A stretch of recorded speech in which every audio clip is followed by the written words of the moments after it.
Comment des gens qui disent, qui imposent le voile intégral aux femmes, qui disent se battre au nom des valeurs de l'islam. Mais une fois à Kidal, la première action qu'ils font, c'est de violer massivement les femmes. Ça, c'est l'adultère, ça, c'est les crimes de viol contre les femmes musulmanes aussi. Et vous avez vu l'audio du militant terroriste qui a circulé sur les réseaux sociaux, il parlait en tamashek, comment il était en train de justifier cela. Il disait que les femmes qu'ils ont trouvées à Kidal, que c'est halal pour eux, c'est-à-dire c'est licite pour eux. Et qu'ils ne peuvent pas être licites aux esclaves noirs et aux mécréants, et qu'elles ne soient pas licites pour eux qui se battent pour l'islam. En parlant d'esclaves noirs et de mécréants, il fait allusion aux soldats maliens. Donc voilà les justificatifs qu'ils ont donnés à cet acte horrible. Je l'ai dit, Urbit et Orbi, jamais un Touareg digne de ce nom. Tu ne verras jamais un Touareg digne de ce nom violer une femme ou exercer la violence sur une femme. La plupart de ces combattants du JNIM et FLA sont soit des Algériens ou des Libyens. Ils ont des origines lointaines sur le nord du Mali, mais ils ne connaissent pas le Mali, ils ne connaissent pas la culture. Et d'ailleurs, Mohamed Najim ne comprend aucune langue locale, le chef militaire du FLA, Mohamed Najim. Il ne comprend aucune langue du Mali. Il était dans l'armée de Kadhafi. Donc, dès qu'on parle de Touareg, les gens pensent que ouais, ce sont des Maliens, alors que non.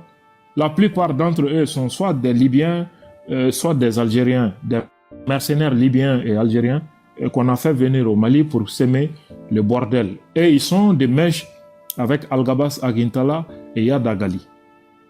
Voilà ce qu'ils ont. Et malheureusement, les médias français et arabes, jusqu'à présent, ils n'ont pas vu ça. C'est quand même extrêmement grave. Les fameuses organisations de défense des droits de l'homme, jusqu'à présent, n'ont pas encore au courant de ça. Personne n'a condamné ces viols. Et ouais, ils font comme s'ils n'ont pas vu, quoi. Ils font comme s'ils ne sont pas au courant d'abord. Donc, ils vont attendre que les événements passent. Et quand la pression monte de manière sournoise, ils vont tenter de condamner. Donc, ça trouve que condamner là, ça n'a même aucune valeur. Voilà. Donc, ils vont essayer de berner l'opinion comme ça. Et pour revenir à l'Arabie Saoudite, je l'ai expliqué partout. Je l'ai expliqué à l'autorité malienne et au peuple du Mali. Ça fait des années. Partout où vous verrez le terrorisme quelque part, dites-vous qu'un travail idéologique a précédé. Ça ne vient jamais comme ça.